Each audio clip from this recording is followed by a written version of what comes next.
Welcome everybody to the Everton Byline. We are back. This is episode number 69 and probably the most jubilant, maybe the most eventful game we've ever covered in the short history of the show here on the Blue Room. I am Matt Jones, joining me, no doubt about as tired and jaded as I am, is Paddy Boylan. Paddy, how are you, mate? Yeah, good. Amazing night and a late one for us in media. I think I left Old Trafford sometime about 12 o'clock. We waited near the tunnel to speak to Jordan Pickford after the game, and then there was a press conference, and then I'm there in my hotel room in Manchester in my thermals typing away until 2 in the morning. So it was probably a different evening to a lot of Everton fans. You kind of have to try and somehow put the emotional side of it on the back burner for a little bit, and the celebratory side of it on the back burner as well. But it was nice to wake up this morning, tired as I was, to be able to revel in what was a fantastic Everton result, particularly in the circumstances. Yeah, I foolishly agreed to do 5 Live at 6:15 yesterday. So I was sort of thinking, do you know what? Like, I have to come on and talk about the defeat and, how big the game at the weekend is. And we're getting concerned about relegation, but no, didn't. It was good to go on there and give it the big one for a change after one of these big results for the Blues. But yeah, we're going to get stuck into all of it. Obviously, all the madness, all the great performances, all the post-match celebrations, and I'm sure plenty of stuff that went on behind the scenes as well from Paddy, who was there at Old Trafford in the press box and then in those press conferences. But just a reminder before we get started, we are sponsored by the Bridewell. You can see their logo in the bottom corner there. Nice to see a lot of people get in touch saying they've been there over the last few weeks on the back of listening on the podcast. So do check it out over the Christmas period. Always great to go and have a pint in the warmth. Yeah, if you watch us on YouTube as well, do leave us a rating. Sorry, not rating. See, I am tired. If you watch us on YouTube, leave us a comment, hit like, hit subscribe. And if you can leave a rating, but it's not normal to do. You can leave us a rating on YouTube if you want. It's still a comment, so yeah, it all helps with the algorithm, Paddy. I think, suppose So if you want to leave us a rating on YouTube, you can. But probably more sensible to do it on Spotify or on iTunes. You can leave us a review on there as well. If you want to get in touch with us. For anything else, you can email us at evertonbyline@gmail.com. So thanks to everybody who continues to interact with the show, gets in touch and leaves comments. We read them all. It is really appreciated. But yeah, Paddy, just unbelievable night. I mean, you've obviously been doing your job for a while now. You've been going to Everton away games for a while as well, just as a supporter. There can't have been many games as mad as that. And I said on the post-match last night, and that I thought it's probably one of Everton's best ever Premier League results, given the context and the way in which the game panned out. And even in the cold light of the next day, I'm still thinking I stand by that. And I'm watching bits back today, all the little segments and little moments you might have missed from games like that. Just warms your heart. But for you, who's watched this team for a while on the road now, that must be up there with one of the best / maddest games you've ever covered. Yeah, so I started doing this job in 2019, the specific one, solely covering Everton. And there obviously hasn't been a win at Old Trafford in that time. You have to go back to 2013 with Roberto Martinez as the Everton manager, David Moyes, the Manchester United manager for the last time this happened for Everton there. I thought you had the nice kind of circularity with Roberto Martinez in the Sky Sports punditry room, kind of commenting on it all and giving his take on things, while Moyes obviously was the Everton manager. Quite nice to kind of round things off that way. I think it's pretty unique in terms of covering a game when you add in all the elements. I didn't actually give Everton that much hope of getting any kind of result beforehand. I think I've been scarred by certainly the performances and the defeats at Old Trafford in recent seasons. And it kind of started to wonder whether there was some mental block here that the manager and the players just weren't able to overcome. As bad as Manchester United have been in recent seasons, Everton have rocked up and somehow managed to be much worse, even worse. Obviously, last season was 4-0, where somehow Joshua Zirkzee looked like a goal scorer in centre forward. So that was quite an achievement in its own right from an Everton perspective. Man United, obviously, coming into this confident with players in form, likes of Brian and Burmo. Admittedly, with a few injuries, which I think were important in terms of the outcome. I think somebody like Cunha is a massive blow, not having him available. But Chesko as well as a different option, potentially even off the bench for them. I think when they were loading the box late on with crosses, I thought, I'm glad it's Zirkzee on the end of these and not somebody like Chesko. But when you add all the elements together and Coleman going off, I think on, was it 9 minutes? Then he had Slapgate on 13 and the fallout from that, which I'll be honest, initially I completely missed in the press box. I was kind of scrambling to work out what had actually happened. Dewsbury-Hall scores that belter in front of the away end and Everton then somehow hold out. When you put all that together and you factor in the history of it all, I think it is pretty unique, pretty singular in terms of games I've covered as an Everton fan. And what a wonderful away end last night as well, just kind of singing throughout, really supporting the team. They got their moment at the end as well. I'm kind of delighted for them all. Like, it was quite striking to me how many of the players commented on, and not just platitudes. Obviously, sometimes they're likely to say these things, but how many of the players last night commented on it? I think there's a great quote from Dewsbury-Hall after the game where he talks about running to the away end immediately after scoring. He said something along the lines of that picture, that image will probably live with me for the rest of his career, for the rest of my career. And you can kind of see why. I mean, like, he's now scored the winner at Old Trafford. He's ended that long, barren run for Everton, where they hadn't won a game at Old Trafford and did it in some style as well. So a remarkable night in every sense of the word. It's one of those where it's kind of ridiculous. It's hard to know where to even start. And I would argue, Matt, in this really bizarre sense, that actually, while the big talking point initially is the slap on Idrissa Gueye, by the end, I think that's kind of secondary in terms of thinking because of what transpired afterwards. Yeah, I mean, it is still the picture on all the back pages I've seen today, like across the national media and stuff like that. Like, I think that's, I suppose, like that is the national thing, isn't it? Like, it's so rare that something like that happens. And I suppose if you get the image in the right frame, it looks probably a lot worse than it actually is, and a bit more sensational than it actually is. But I mean, we'll get onto that a bit later. And listen, we need to think of a better name for it than Slapgate, by the way. I'm sure one of us or one of our listeners can think of a better, more creative name than that. So that's definitely something people can comment on. But like what we were going to discuss first is just like the significance of winning at Old Trafford. And like, I know it's probably not as big a thing now as it was, but it's definitely not as big a thing now, 12 years on from when Everton last did it. And I know before Everton went and won there in 2013, the mystique around Old Trafford and Sir Alex Ferguson had obviously gone. Like, it wasn't quite the same fortress, but it was probably a lot tougher then. They were the champions. They had a much better side than they've got now.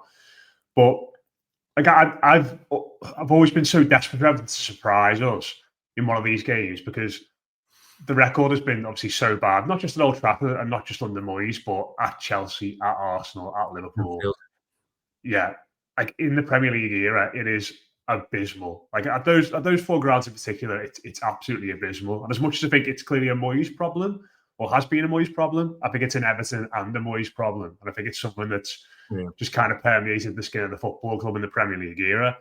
And I think like that result in 2013, like, I know we didn't go anywhere necessarily big after that and win and play amazingly well, but it definitely changed the mindset of that team, and it just gave them so much belief going into the rest of the season, and kind of, just uplifted them a little bit, really. And obviously, they didn't quite get over the line in terms of Champions League qualification, but they played some great stuff, put in some great performances, and went on some great runs. And since then, we've not had that. really have, like, obviously went to Anfield and Arsenal won during COVID, but it's obviously not the same when there's no supporters there. And I just wonder now, and like one of the reasons I was so desperate, obviously just wanted to see Everton win at one of these places, but one of the reasons I was so desperate to see us go and finally do it is for this bit now and what comes next. And Mm. I suppose in some senses, like, this isn't just going to Old Trafford and winning a football match, which is big for any Everton side in any situation. It's going to Old Trafford, having one of the most ridiculous kind of meltdowns in Premier League history and crazy sendings off, losing one of your most important players in a game like that, then keeping your head, then taking the lead, and then doing every little thing for the rest of the match that the football match demands of you. Like, after you've, the second half of the first half, when there's, still a bit of an even level between the teams, they play good football, they stay positive, they keep on the front foot, and they make chances. And then when the pressure comes and the game shifts and the mentality and the mindset's got to shift, they do that so well as well. And to be able to go and do that in those circumstances, like, that's got to give them so much belief, hasn't it, Paddy? That, like, not necessarily in any situation, but if they fall behind at Chelsea or things don't go well in one of these other big away games coming up, like, you've got that now. You've got being down to 10 men after 13 minutes at Old Trafford and going on and winning, and that must be such a big thing for players to be able to call upon. Given so many of them have just not had an experience like that in an Everton shirt. Yeah, it should be a reference point now for this group of players, and I'd argue the manager as well. I mean, you talk about Everton's record at some of these grounds, these away grounds. I mean, at times it's been one and the same thing. And I think even if you take in David Moyes' time at West Ham, he hadn't won a game at Old Trafford as a visiting manager. So that was his first last night. And I think you've got to hope that it is a catalyst, it is a springboard. I think when you're players and you go to these places, even when it's not a vintage Manchester United side, I think you build up the occasion, and I think it becomes a psychological thing. We spoke to Jordan Pickford after the game. One of the first things he said to us was, "This means an awful lot because I've been here so many times. There's such history attached to this place, and we've not had those wins." So they were all acutely aware of the record. They all knew what a big stage it was. And I think one of the things that Everton haven't been able to do in recent seasons, they haven't been able to separate the Manchester United of the here and now, the kind of the fading force, with the stage and the sense of spectacle and what they were probably for the likes of Jordan Pickford and James Tarkowski when they were growing up. The kind of the Alex Ferguson era in Manchester United, where there was that kind of aura around that particular club. Last night was one of the first examples. Everton have drawn plenty of games at Old Trafford, but last night was one of the first examples where I saw an Everton side go there and an Everton manager go there and really show the intent. Not only show it, but then execute. And I think for me, what was really interesting was if you look at Dewsbury-Hall's goal, at that point they're down to 10 men, Everton. Idrissa Gueye is being dismissed, and Dewsbury-Hall is actually meant to be playing in a deeper central midfield role. But you look at where he picks the ball up, he's kind of in your typical number 10 position, almost as though the sending off hasn't even happened. And I think one of the points I made in my match piece was Everton and Moyes, while they kind of got deeper and deeper as the game went on, they were rewarded for that initial optimism in terms of the approach, that initial confidence and the proactivity. It's a wonderful goal. I think it maybe took a few of his teammates by surprise, based on Jordan Pickford's answers in the mix zone afterwards. He'd been asked how often he'd seen Dewsbury-Hall do that on his right foot, and he said, "Well, he does it a lot on his left," and kind of left it there. So I think the ellipsis said an awful lot. It's the kind of moment that Everton haven't been able to conjure. It wasn't so long ago that Decore was playing that role very differently. And I think one of the other things I loved about the performance was just the multifaceted nature of it. So they did whatever the situation demanded. Started on the front foot, when it was 11v11, I'd argue Everton were the better team. They're probably the better team up to half time, even with the man disadvantage. But towards the end, like I say, you've got Kiernan Dewsbury-Hall deeper in central midfield, Michael Keane overcoming that ridiculous incident on 13 minutes to produce a great performance. Timo Rabunam initially comes on in this bizarre right wing role to track Diogo Dallo and Luke Shaw down the left. And then other players come on and play their bit as well. And I just felt as though they got it spot on in just about every single way. So, yeah, maybe a time they could have executed a counter-attack better towards the end. I think they butchered a few, and Moyes was kind of irate in front of us on the touchline when they were doing that. But I think they did about as well as you could expect in the circumstances. And you've got to hope now that that is, that reference point to talk about. You've got to hope that this is the game now that can kick them on. It can show the players that they can go. I think you've got to visualize going to these places and winning. I think you've got to hope that just how many setbacks they overcame here means that they will now visualize this game whenever they go to one of these grounds, be it Old Trafford, Anfield, or Stamford Bridge. Yeah, just before we start talking about like the sort of the technical aspects of what's changed that's kind of triggered this run, like watching some of the videos the club put out. So obviously they put one out with Thomas Tuchel having a chat with Garner and Grealish. They obviously put one out of all the players coming back off the pitch into the tunnel. You said there you spoke to Pickford in the mixed zone. He was obviously in a great mood. Like, obviously we've not had many, if any, wins like this really in the last few years. But is it just a bit mad and chaotic, like in the mixed zone, like by the press conferences when you get results like that? Because I can imagine there can't be any shortage of players that necessarily want to come forward and speak in moments like that. All the players obviously buzzing. You've got the England manager knocking around. You've got journalists looking for quotes and obviously waiting for the press conferences. Like, was it just a bit mad after the game down there last night? Well, it was, but then you almost contrast that as well. So that's the Everton side of this, but that you also contrast it with the Manchester United disappointment at Old Trafford. So by the time we made our way across to that area by the tunnel to interview Jordan Pickford after the game, Old Trafford had basically cleared out. You only had some media left.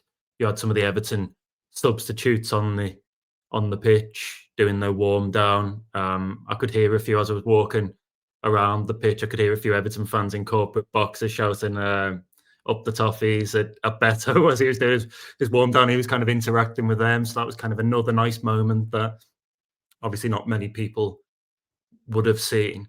And I mean, the atmosphere inside Old Trafford at that point, from a home perspective, was like a morgue. But you contrast that with I suppose, the giddiness of the Everton reaction. And I almost think that kind of Moyes and Pickford and Dewsbury-Hall and some of the others who spoke were kind of fighting against themselves, because they will have been really chuffed at the result and they'll have wanted to really celebrate. But at the same time, they are just trying to rein it in just a little bit. It's that old adage, kind of never too high, never too low.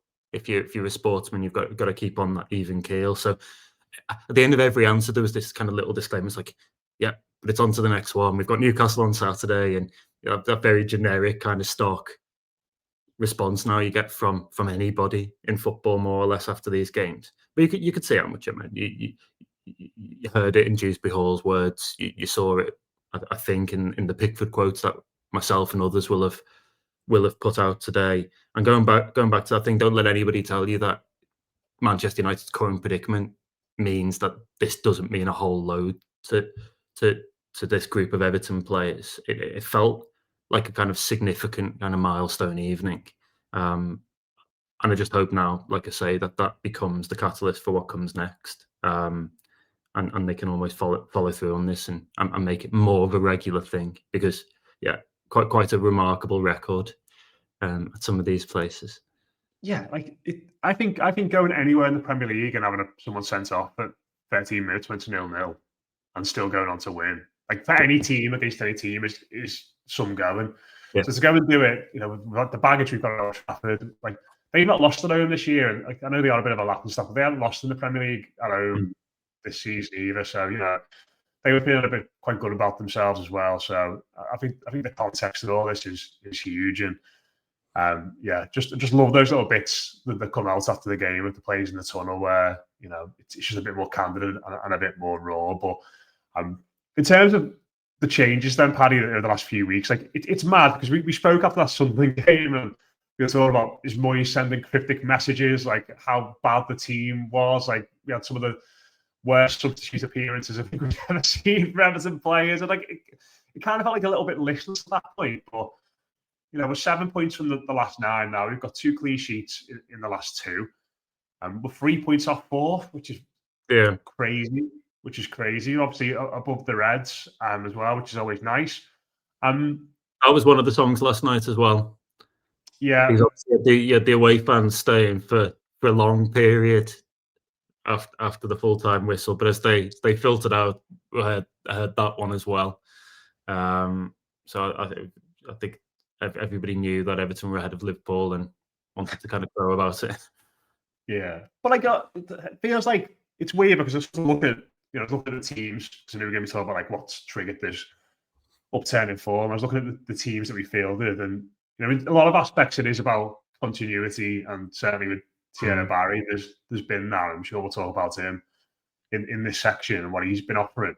But then you look at right back, we started 3 different right backs, I think, in all 3 of those games. So it's been a bit mad, hasn't it? Like, but the core of the team has pretty much stayed the same. There's been 10 lads who have played, I think, in all of those games.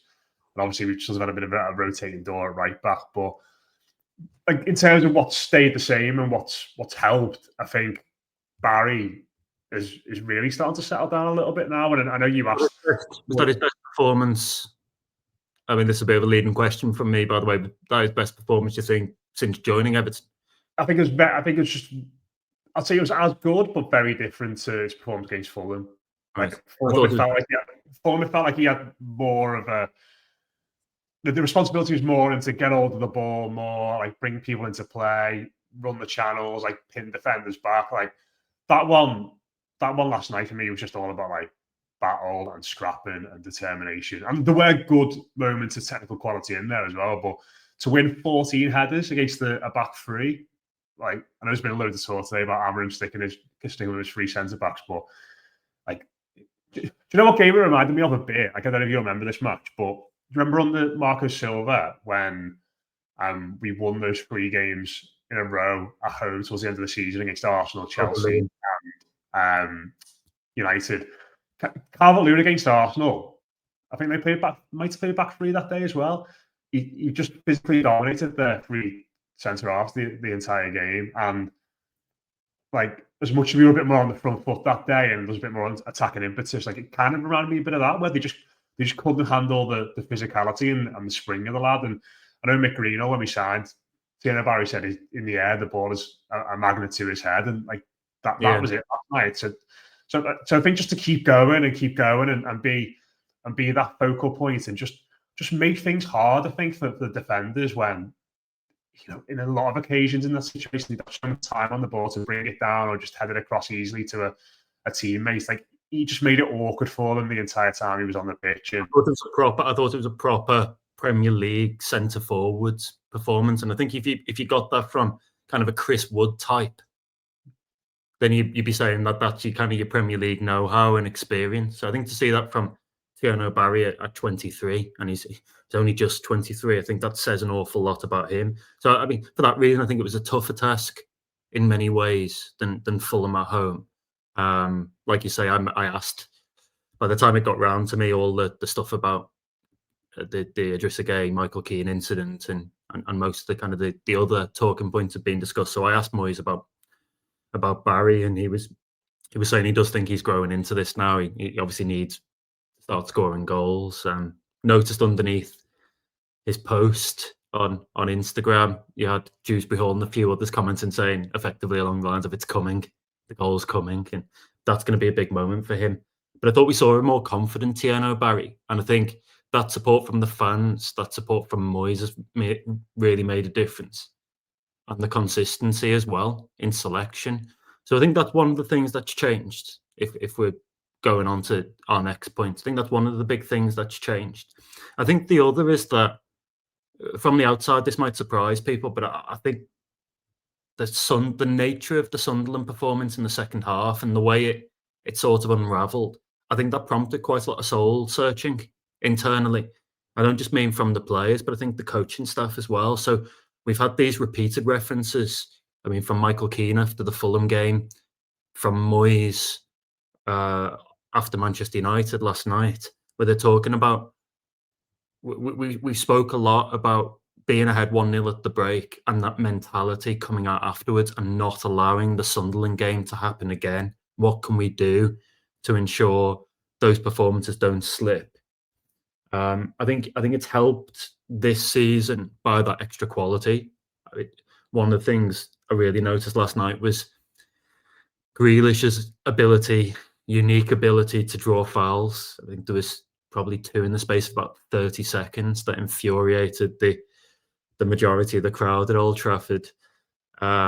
Dewsbury-Hall really intelligent in the way he was keeping the ball at times. Illiman and Gueye getting Everton up the pitch while they were all doing the defensive work as well. So I think that's changed, but I do think conversations were had after that Sunderland game, and I do think it was very much along the lines of these performances are slipping. We need to be careful here because the table's so bunched that you can quite quickly get dragged in. I think winning against Fulham really helped. That felt significant. It eased a bit of pressure in terms of the table. And I think there have been changes in approach, and I think there have been changes in mindset. And I also think kind of subtle changes in personnel that have helped here or there. The Sunderland game did not suit Everton in the second half. I think they came up against a more physical side. We've spoken a bit about this season. The fact that Everton have moved away a little bit from Sean Dyche's physicality towards more ball plays. I think kind of in that swirling Wearside wind and up against a really tough physical, newly promoted side, some of Everton's ball players really weren't able to show themselves. But I think what we've seen in the last few weeks is they have imposed themselves on the game. I think if there were question marks against Dewsbury-Hall after Sunderland, there'll be very few now, because I would say he's turned in his 2 best performances since the Wolves game. So I think a lot has changed, and I think actually we'll end up looking back on that. Hopefully, we'll end up looking back on that Sunderland game as kind of a line in the sand moment, a moment where Everton realised actually this is just sliding a little bit. We need to tweak approach, and maybe then things will turn around from there. Yeah, just before we move on from that, like you say there about like, I don't know if like this is something you've sort of reported or it's something you just kind of been reading between the lines based on what the players have said. And like if they have had talks and they have sort of got together after that Sunderland game, like what will that typically sort of, will that be the manager getting everyone together, like sort of in a room away from normal training? Will it be Seamus Coleman as club captain? Would it be Tarkowski as the team captain? Like, I think you're right. It does sort of feel like, based on what they've been saying and hinting at, that something like that's happened. Well, it has. I know those kind of conversations were had. I couldn't tell you who brought them about and how they came about, but they definitely did. And you're also right to say that can come from a number of people. I've heard examples in the past of Seamus Coleman being the one to do it. But what we have to remember is as well that these players are with each other an awful lot of the time. They're with the coaching staff. They have their kind of collective analysis days. They have individual things that they're looking at with the coaches. So there's loads of time for reflection. And one of the other things you have, of course, is these international breaks as well. So I think it's strange. It was a 1-1 draw at Sunderland against the admittedly decent outfit, but I think everybody knew that the result that night really wasn't up to scratch, and something did have to change. And thankfully it has. Thankfully it has. I think we've seen a more savvy version of Everton, a more proactive. I mean, like think back to the way Moyes, admittedly against a very poor Fulham team on the day, wrestled back the initiative, the momentum in the game on about 60 minutes after a spell of Fulham pressure. I think to last night's game in Old Trafford and the substitutions at the time to get fresh legs on and to have Irabuna, who was just charging around blocking crosses left, right, and centre for a while. To have those guys on the pitch. A lot's been made of Moyes' substitutions. I've certainly spoken about them a few times. How late he makes them in comparison to other managers, how old the average age of the team is. One of the things you can do in an era of 5 substitutes is be more proactive and to make those changes earlier and to lean more heavily on the squad, because I think I've said a few times now, I think the squad has been underutilised. And actually one of the knock-on effects of what's happening here with Idrissa Gueye's suspension and then the ensuing Africa Cup of Nations is that we are going to see that this is a squad game, and I think Tim Irabuna now comes into it more. Injuries at fullback mean that Jake O'Brien now, I think, will more or less have to get a run at right back unless they do something markedly different. The door's open to maybe Dewsbury-Hall playing a slightly deeper role because Merlin Roll's injured. Does that then mean that Carlos Alcaraz and Dibbling get more opportunities with Ndiaye at AFCON? I think we're entering a really interesting period now, and almost 3 games earlier than expected, we now get to see that depth tested. I think that's a good thing, to be honest. Yeah, definitely. Just before we get into talking about Slapgate, the Idrissa slap, I'm just going to take a little quick break for a word from our sponsor, NordVPN. NordVPN, they help you stay safe and secure while accessing streaming services and content no matter where you are. If you're traveling and need to catch a match you can't miss, NordVPN has got you covered. Myself, I've used it in the past. Paddy is going to be using it when he goes to Australia, maybe watching anything else other than the cricket based on first test. I'm already fed up with cricket. Let's leave that there. But yeah, it's been a game changer for both of us, especially when staying protected online and working in different countries. So if you want to keep up with the Toffees anywhere in the world, using NordVPN means you're also safeguarding yourself from cyber threats and dodgy public Wi-Fi networks, so you can stream and browse with total peace of mind. That easy to use. You switch your virtual location to access apps and websites from different countries. Plus, one NordVPN account covers 10 devices, so you can protect the whole family and household with just one plan. All this for just the cost of a cup of coffee each month. So make sure you don't miss out on our exclusive deal. Head to nordvpn.com/blueroom and get an extra 4 months free when you sign up for the 2-year plan.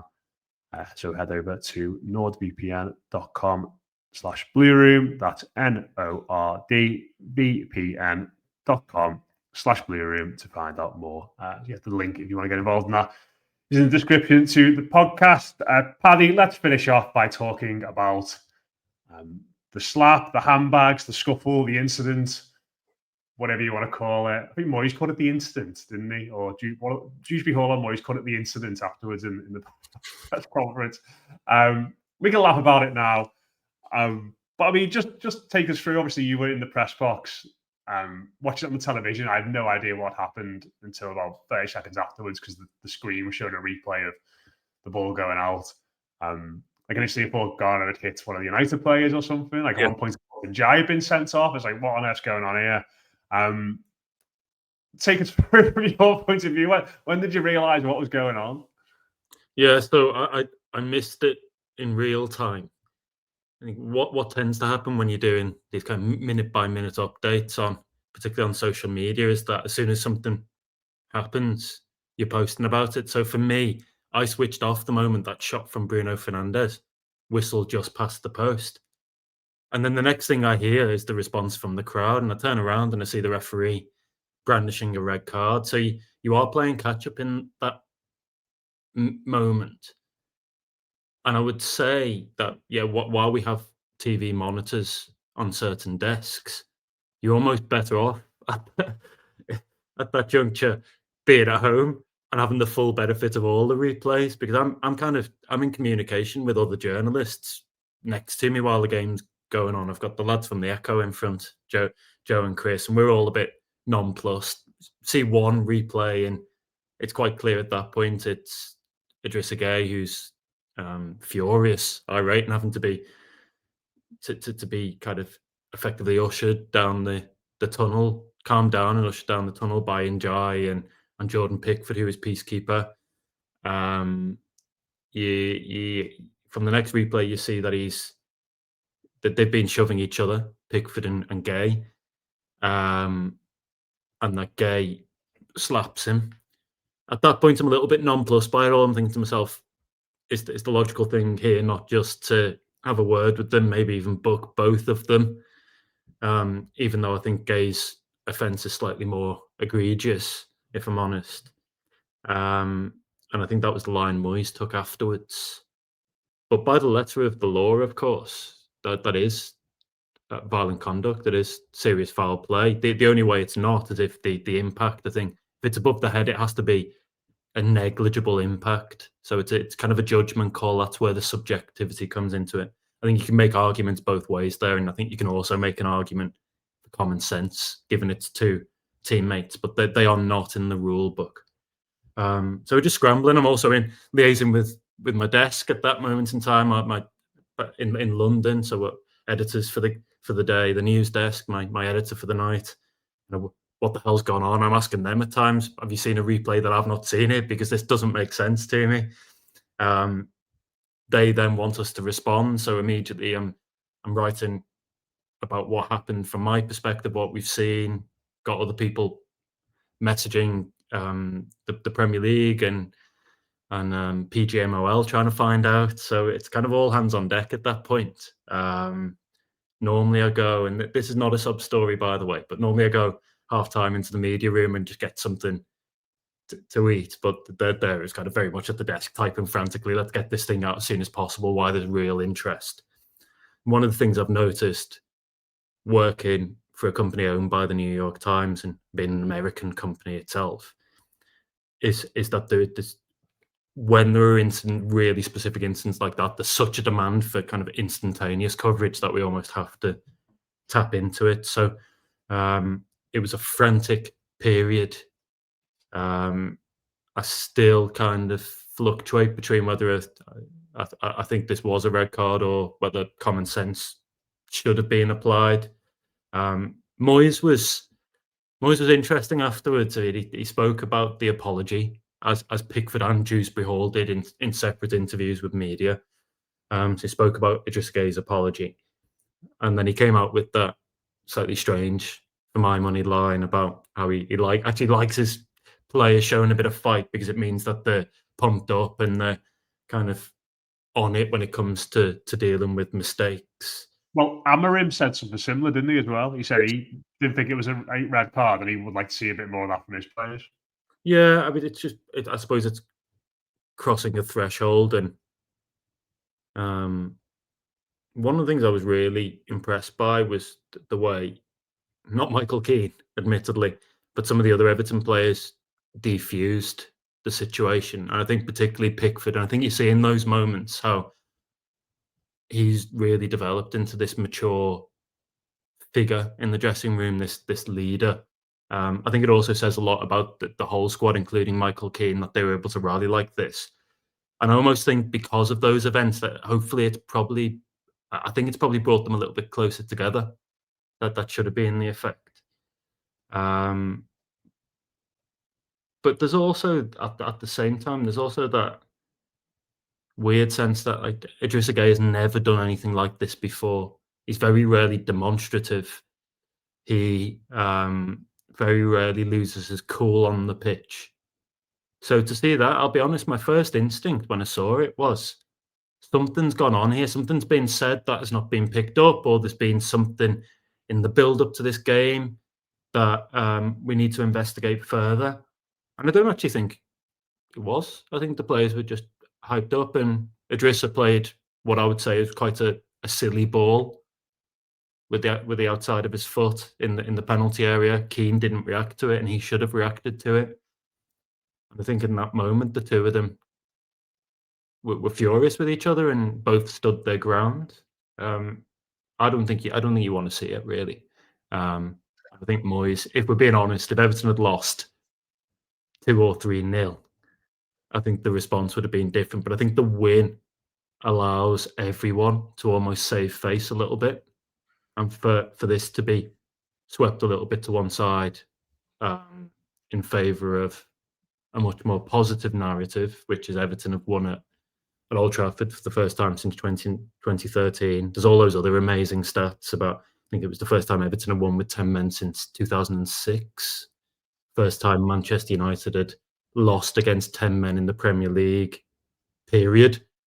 And to have it with all that going on in the background, it was just crazy. It was Moyes made a comment about the performance afterwards where he said a lot of it felt very Everton, more or less. I thought it all felt very Everton. Even the way they won the game, it kind of defied logic at times. And the only like un-Everton bit about it is like the fact they've actually won at Old Trafford. Like everything else was just like the madness and then the determination, like those things you associate with like the good version of Everton. But like it's like watching it back today, there are so many funny bits of it. But like I think where I'm with it is like I don't really have an issue with anything that happens up until after the red card. But I appreciate what happens after the red card is not the slap. You've not got a problem with the slap. No, I don't think it's a red. Like, listen, I don't. It's not ideal. Don't get me wrong, but like, they are both clearly fuming each other. Like, for me, it's like handbags. It's like it's the fingertips. He's supposed to put his fingertips in his face, like, and I think he crossed the line there, even though the contact wasn't particularly severe. I think even just the action crosses the line when you go above head, and it's not just the pushing. I think pushing you can kind of excuse, even though you don't like it. But I right in his face, like middle of like people are watching, like I push like in my like nose here and like face and like that. But like, the footage is just like a bit grainy to see. But like I think if the referee just goes over and breaks them up, or one of the Everton players gets between them, like, and Everton go on to win the game, we are not talking about that at all today, are we? No, probably not. There's no way. But I think what was bad was after the red card, when they've already both kind of lost their heads anyway. But then once that red card goes, it's like, right, gloves are off now, and they both just completely lost it. Because Garner tries to go at him again, doesn't he? Pickford drags him back, and then Keane like tells him to F off. You can see that. You can see that coming out of his mouth, and then waves him off the pitch. And it's like, lads, you're down to 10 men. Like, what? You know what it reminds me of a little bit? There's a great photo, and again, we can only say this because Everton won the game, where Keane's going like that and pointing. I will put that as the picture for this episode. Pointing to his head. Great picture. And it also reminded me of that time when Keane gave that penalty away. The King Power against Leicester. His arm like that. There'd probably be a really great way we could find loads of photos of Michael Keane pointing to different parts of his body after these incidents. Look at it. Keane going to the ref. His head's gone. Referee. Like, what? What on earth are you doing, lads? But like, I mean, we can laugh at it now. I do agree with you.